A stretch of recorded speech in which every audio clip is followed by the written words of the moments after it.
Uno yung gilid niyan ha. 1-0.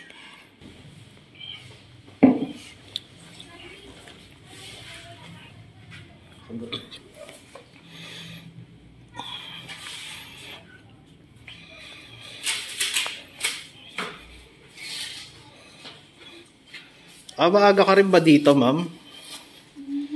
Magkasunod lang kami halos yung magpapakalbo na isa. Tuloy sa kamo. Santa Ana. Malapit lang to si ma'am, Santa Ana lang eh. Ha? Baby lang. May baby ka ba?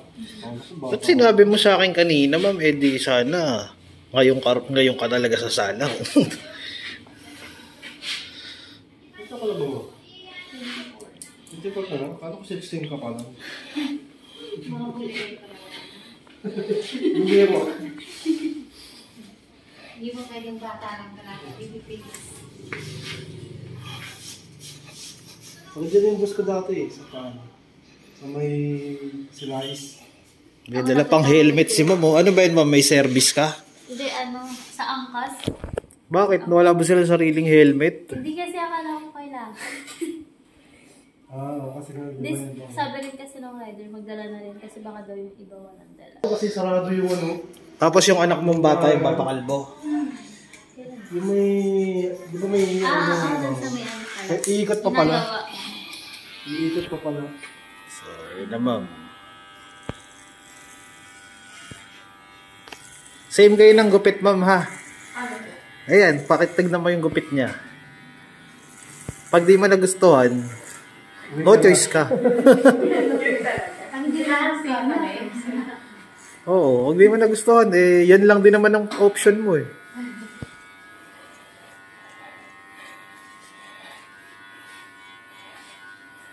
Meron po bang mga case na nandito na? Meron. Kasama kasi yung asawa. Yung asawa yung nag-decide, no, Brad? Ay, hindi supportive. Ang gusto ba naman niya kasi syempre pixie cut nga ang gagawin. Ayaw niya ng malinis yun dito. Sabi ko, hindi pixie cut yun, no?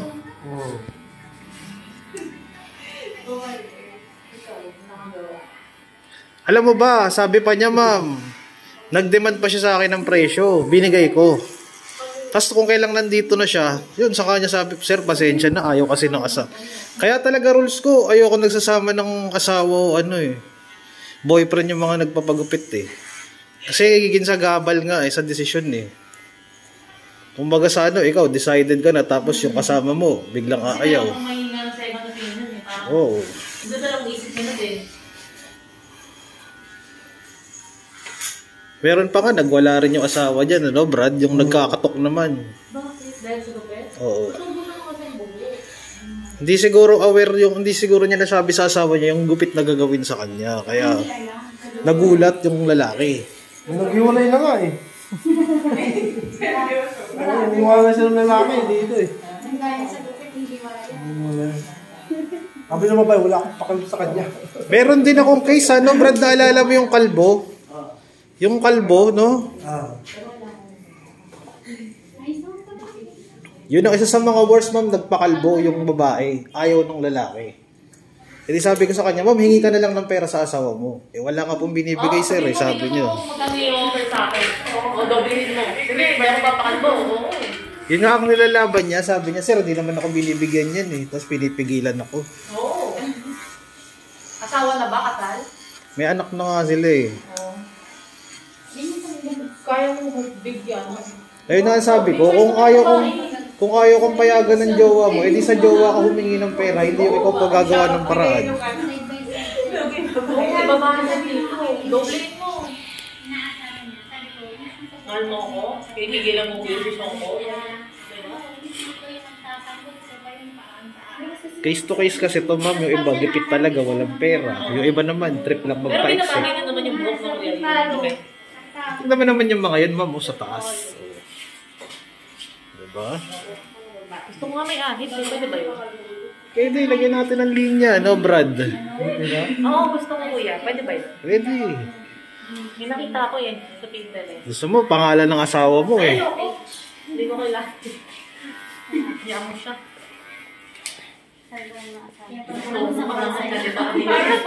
Nasawa mo. Nasawa mo. Ha? Saan daw siya masaya? Ano? Saan daw siya masaya?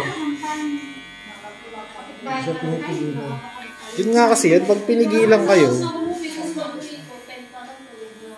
Meron pa rin naman yan. Oo. Buhok mo yung wala. Ilan na ba anak mo, ma'am? Ilan na yung... Dalawa? Pag-uwi mo, 3 na to. Sigurado yan.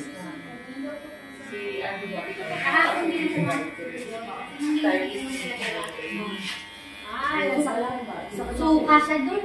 Oo nga. Pati si ano doon si Intay Police. Ang dami nyo nagsukahan. Ang kumso namin. First time ko lang bago lang first time kong hindi siya na talaga nagsukahan. Alam mo na yung magahan nila. hmm? Alam mo na yung kanina. Oh, baby yun, no? Ayos ah. Kasi edad naman yun, anong bunso mo ah. Ay, 9 months pa may bunso mo. 9 months. Pag may mga... Nilamig ka lang ng konti eh, sa akin. February yung kasi sa February ka ng anak. Naligaw ka? Ay, sabi ng Tolentino.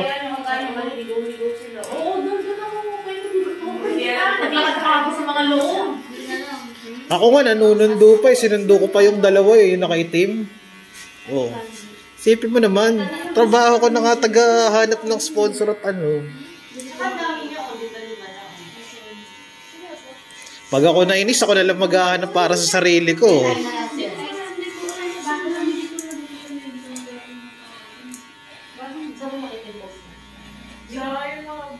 Henry nyo. Henry nyo.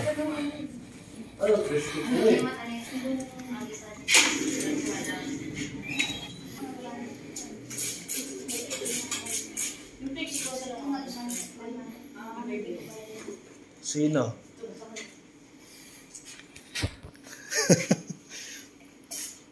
Ano?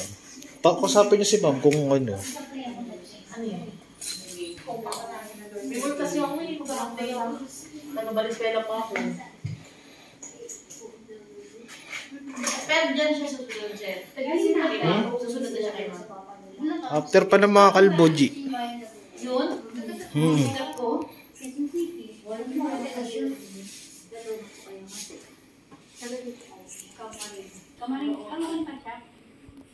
Taga saan ba yan? Yan ba yung taga ano? Malookan.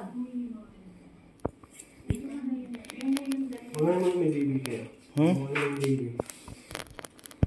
Paspasin mo na lang Brad, 20 minutes kada ano.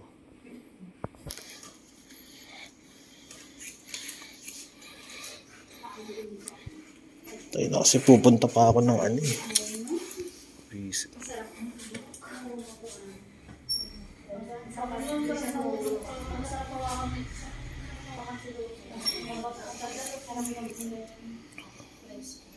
Hindi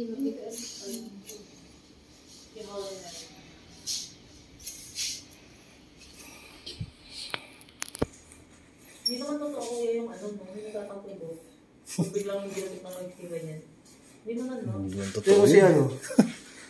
Tingnan mo si Banji. Nung nagtampo yung book niya. Mga pauso lang ng mga bading sa parlor yun, ma'am. Para lagi kong patrim. Mga sinaunang ano na yun eh. Yung magtatampo raw yung buhok, no? Meron din ako mga na ano, dating ganun. Mga nag-inquire, hindi raw ba magtatampo yung buhok? Bakit? May pakiramdam ba yan?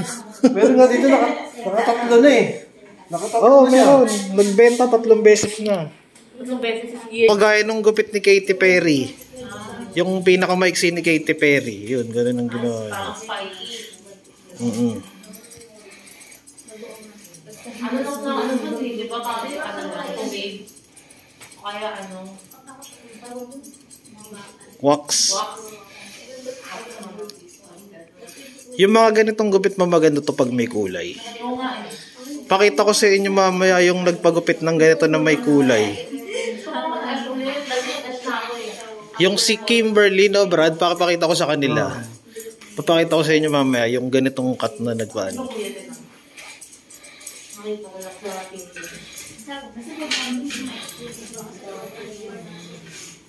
Silang napala. Gawa nga ng walang budget. Hindi, meron talaga, no, Brad, yung isa no, naalala mo. Wala ako dito, pumunta siya. Papagupit Sa papagupit. Kano po? Yun nga siya, di ba, maraming nagtanong kung pwede daw ako yung address. Sabi ko, hindi naman po pwede basta magsapumunta doon. Hindi tayo pwede nang biglaan dito, walang pera yun. Pwede naman pala. Sila na magbabayad, do, Brad. Oo.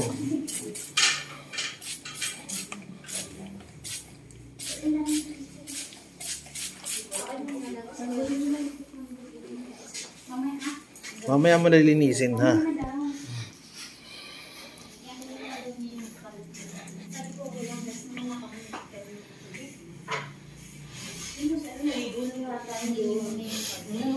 Half day ka lang ba, ma'am? Saan ka ba nagtatrabaho? Sa ano po? Sa crematoria sa Valenzuela. Ha? Crematoria. Crematoria? Cremate? Tagi-cremate ka? Sa office po ako. Ah, sa head office. Hindi pwede siya gano'n. Hindi, naka-zip lang kasi yun. Tapos lalagay sa loob ng urn. May urn na wood, yun, mura lang. Wood stainless, mura. Aluminum. Stainless. Umala, pagkama na pa yung paminta eh. Hindi, iba siya. Di ba pag wood? Matigas yun pag inawakan mo. Yung matigas. Talagang may buhong buto. May buhong buto talaga. Hindi siya parang buhatin. Goods na yan, Brad, yung gili, ano niya. Pilipino, pero may mga buto na sobrang tigas, may mga ganyang kalalaki. Lang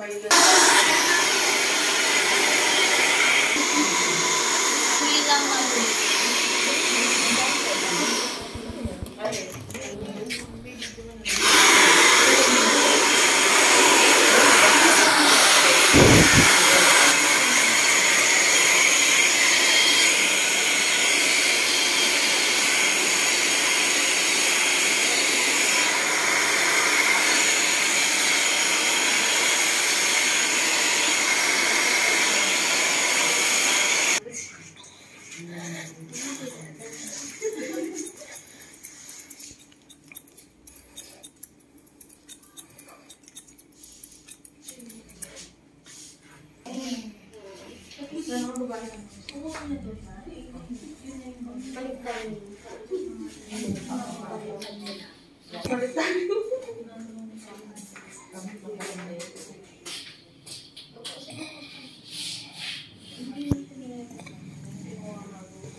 Punch natin.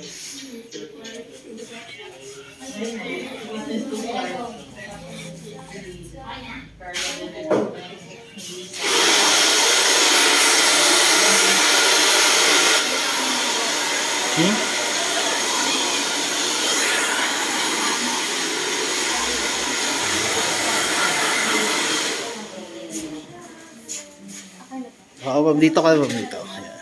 Sige yan, ma'am-bout ko na.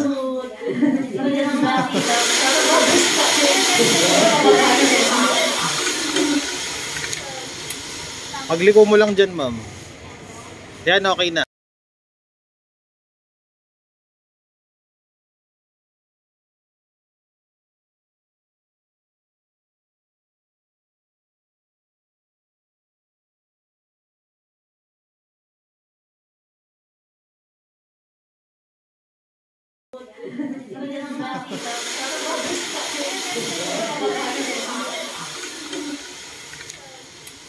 Pagliko mo lang dyan, ma'am. Yan, okay na.